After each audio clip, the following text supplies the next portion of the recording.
Yunshin stood over his father, Jum-dae-myung, who lay motionless on the floor, his life slipping away with each ragged breath. Blood seeped from the deep sword wound that had torn through Jum-dae-myung's abdomen, pooling beneath him as his strength faded. The injury was beyond healing, a fatal strike that even the most skilled healer could not reverse. Kneeling beside his father, Yunshin's expression remained calm, almost resolute. He took his father's trembling hand, the faint touch of the dying man almost imperceptible. Jum-dae-myung's eyes, clouded with pain and confusion, stared up at his son. There was a lingering question, an unspoken sorrow in his gaze, as if the weight of their complicated past pressed down on him in these final moments. Memories flooded Jum-dae-myung's mind. Years ago, when Yunshin had come to him proudly, declaring that he had created a new martial art, a profound technique crafted from their clan's ancient cultivation methods.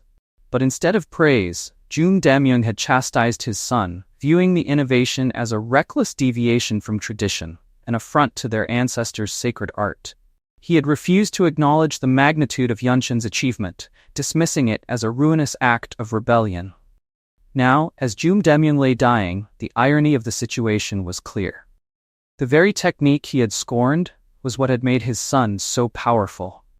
It was not mere luck or circumstance that brought Yunshin to this moment, but the mastery of the martial art he had created, an art born from the Jung clan's teachings, yet forged with Yunshin's own vision.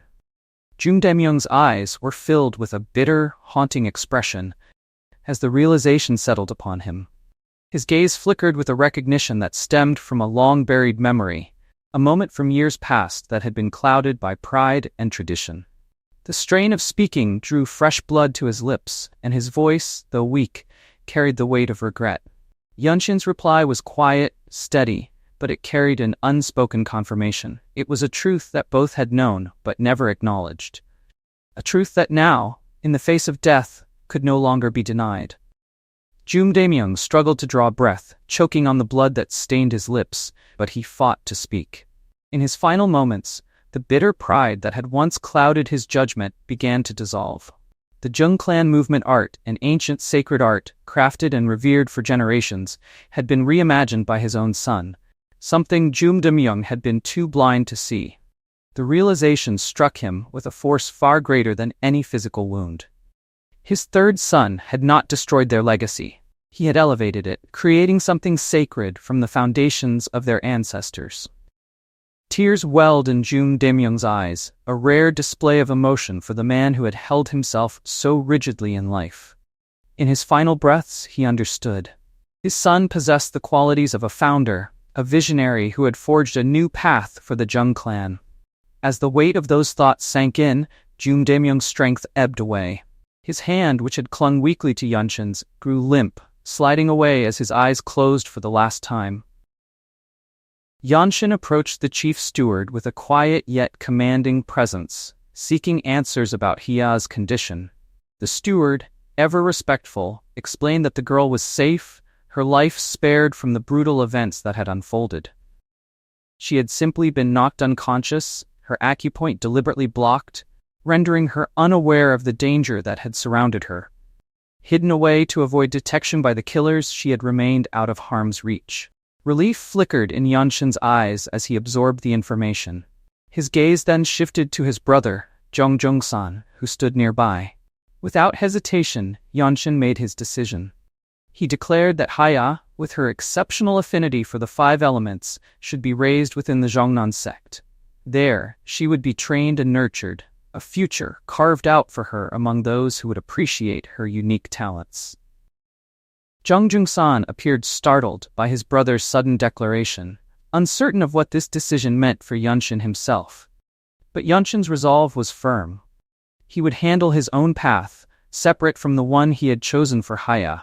There was no doubt in his voice, no hesitation in his decision to ensure her future, even as he shouldered the burden of his own journey alone.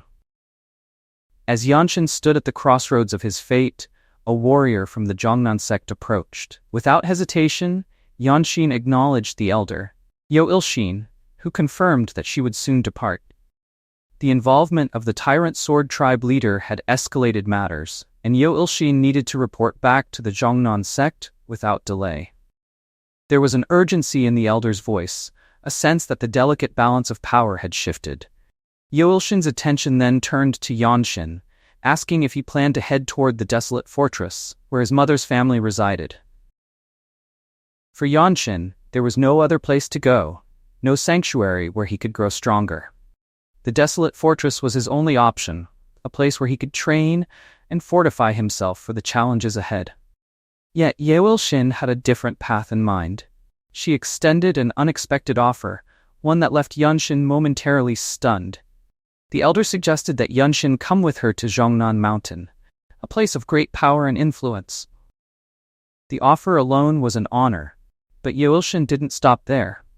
She revealed his intention to recommend Yanshin as a disciple of the sect leader, a declaration that sent shockwaves through the air. The two warriors accompanying Yo Ilshin, seasoned fighters, exchanged startled glances, their eyes widening in disbelief. Even Yanshin, known for his composure, was taken aback by the gravity of the offer. Becoming the disciple of the sect leader was an honor few could even dream of, a position of immense prestige and power. The possibility hung in the air, as if fate had opened a new door before him. The offer from Yo Ilshin lingered in Yanshin's mind, tempting him with its promise. Becoming the direct disciple of the Zhongnan sect leader meant access to the absolute sacred art, an unparalleled technique that few could ever hope to learn. More than that, the sect leader himself was one of the top 10 swordsmen in the world, a martial master of legendary skill. The prospect of such tutelage was an extraordinary opportunity. But despite the allure, Yanshin made his decision.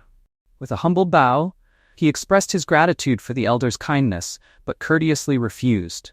His path was not one that could be swayed by even the greatest of offers, and his conviction remained unshaken. The refusal, though respectful, carried the weight of his personal resolve. Yo Ilshin sighed, though not in disappointment. She had hoped to bring someone as talented as Yanshin into the fold, but she understood the young warrior's choice. There was no resentment in her voice as she reassured Yanshin that the doors of the Zhongnan sect would always remain open for him, should he ever choose to walk through them. It was an offer that would stand, an invitation extended without pressure.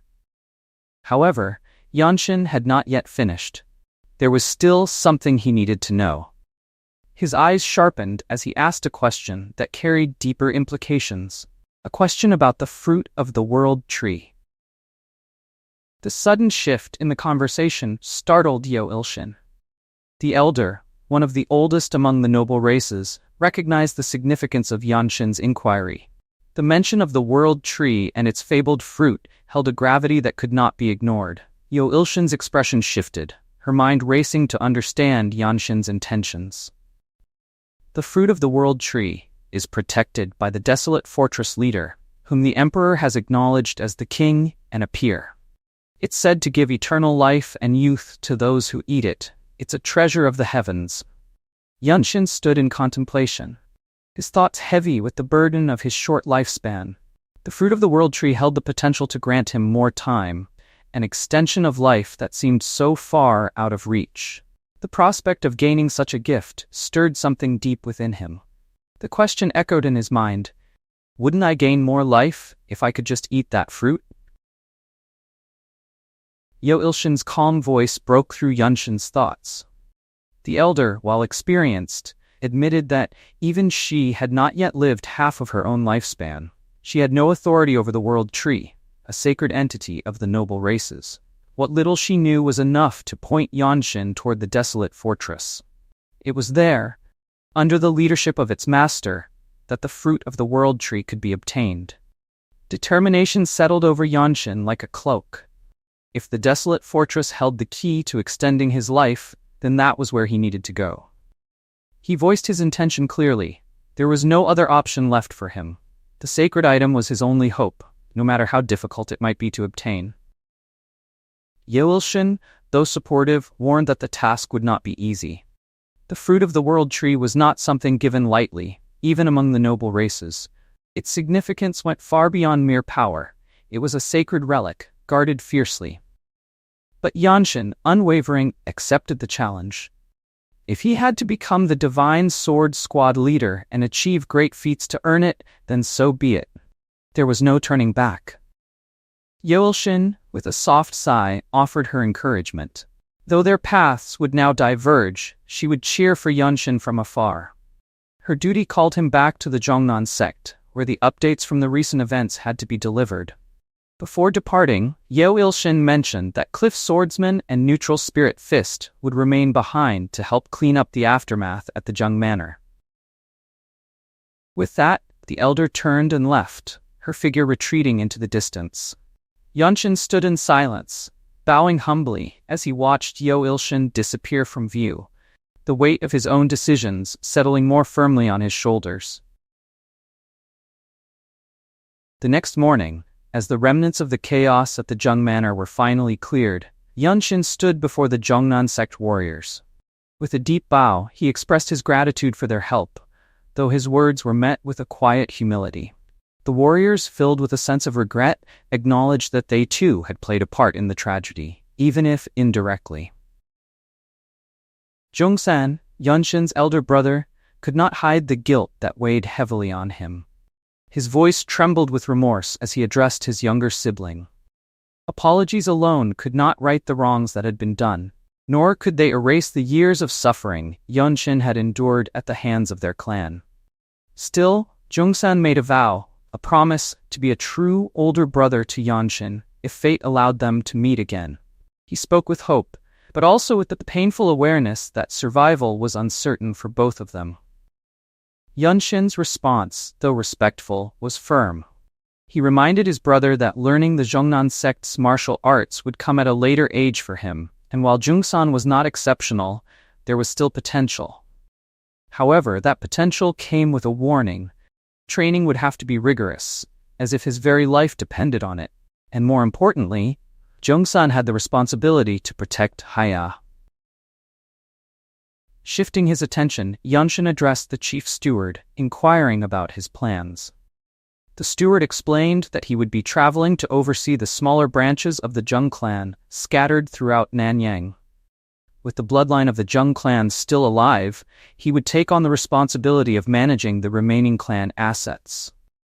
Yunshin, acknowledging the steward's efforts, mentioned his own destination, the desolate fortress, and expressed hope that they might meet again in the future.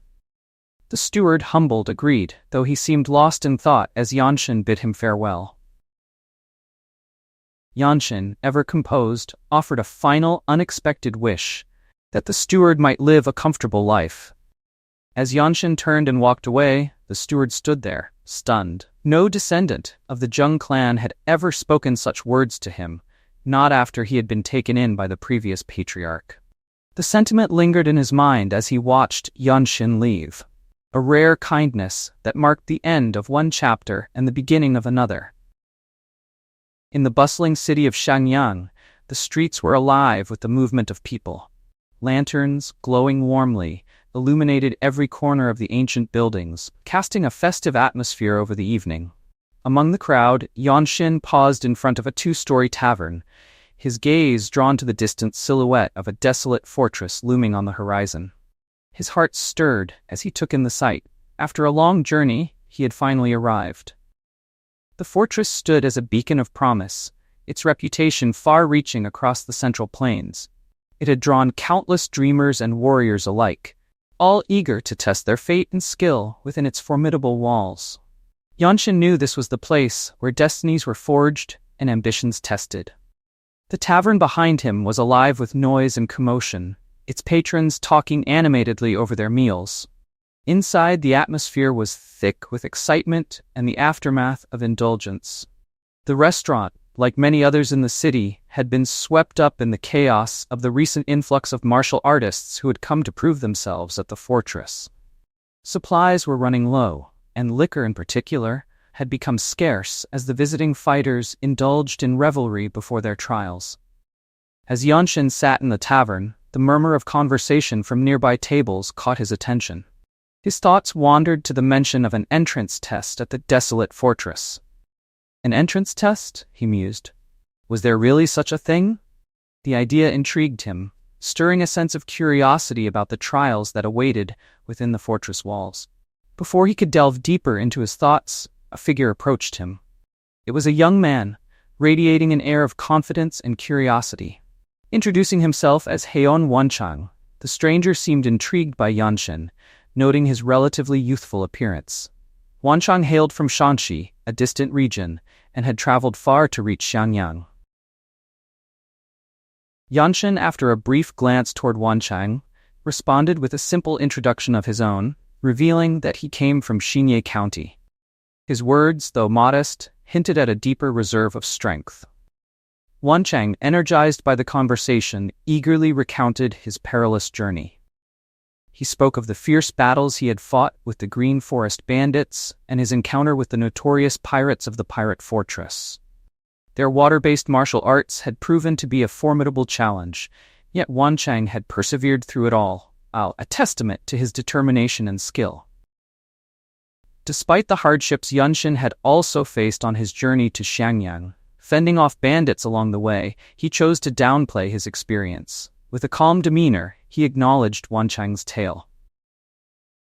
Wanchang leaned in closer, his voice dropping to a hushed yet excited tone as he proposed forming an alliance with Yunshin. He suggested they become friends and share any information they might gather about the looming entrance test. Yunshin, who hadn't heard of any such test, was taken aback by the suggestion. Startled by Yunshin's lack of awareness, Wanchang eagerly explained the Desolate Fortress trial. The Desolate Fortress, he elaborated, was unlike any other martial arts group. Similar to how those aspiring to be government officials needed to excel in both martial arts and literature, the fortress required a rigorous test for entry. It was this trial that had drawn so many martial artists to Xiangyang, hoping to seize the opportunity to prove themselves. Regardless of one's background or prior training, the fortress provided unparalleled opportunities and teachings to those who passed the test. It was no surprise that martial artists from across the Central Plains were flocking here, eager to showcase their skills and gain entry into the prestigious stronghold. The Desolate Fortress, widely regarded as the strongest martial group in the world, had long been a place that set hearts racing with ambition. Its reputation was unmatched, a place where warriors aspired to perfect their craft and rise to greatness. People would say, if you wish to take on the world with just one weapon, go to the Desolate Fortress. The allure of the fortress was further heightened by its connection to the ruling imperial family of the Central Plains, who sought to exert control over the martial world. With elixirs and advanced martial arts from across the globe gathered within its walls, the fortress was a treasure trove of knowledge and power, waiting for those bold enough to pass its trials. Wanchang continued enthusiastically, his voice growing more animated as he delved into the reputation of the Desolate Fortress. He dismissed the notion that traditional sects or smaller martial groups, even those with long-standing legacies, could ever surpass the power and influence of the fortress. According to him, those groups were formed by commoners, and if they were truly stronger than the Desolate Fortress, they would have been capable of establishing an empire of their own. The sheer difficulty of passing the Desolate Fortress trial only added to its prestige. Almost no one succeeded on their first attempt. Yunshin listened, his response casual and measured. Wanchang pressed on, explaining that while there might be one person in 1,000 who could pass the trial, it was usually someone from a well-known martial clan with a rising reputation. He then suggested that they take the test together the next day, his tone light but filled with excitement. With little hesitation, Yunshin agreed. His easy acceptance caught Wanchang off guard, who, taken aback, commented on Yunshin's calm and easygoing nature. Confident in his own abilities, Wanchang assured Yunshin that despite the complexity of the trial, he would guide him through it. Though modest in appearance, Wanchang hinted at his own resourcefulness. As the conversation continued, Yunshin remained composed, but his thoughts turned inward. The opportunity to join the Desolate Fortress through the test was a relief to him. He had no desire to seek aid from his mother's family, relatives he had never met, whose whereabouts were unknown to him. Joining on his own merit felt right, and the path ahead, though uncertain, seemed within reach as long as he could pass the trial. The next morning, Yunshin and Wanchang found themselves standing before the imposing gates of the desolate fortress. The air was thick with anticipation as they prepared to face the trial that lay ahead. The fortress loomed over them, its grand architecture and towering walls radiating an aura of strength and mystery. Wanchang, filled with confidence, moved with purpose toward the gate. His steps were firm, his gaze resolute, while Yunshin followed closely behind, his eyes fixed on the massive entrance before them. As they approached, Yunshin's thoughts turned inward, his mind taking in the weight of the moment. This is the desolate fortress, he reflected silently. The place that had drawn warriors from across the lands and promised to shape their futures. The towering gate, carved with ancient symbols and weathered by time, stood as a testament to the fortress's storied history. It was not just a place of martial prowess, but a legend in its own right. And now, Yunshin was at its threshold, ready to step into a world that could define his destiny.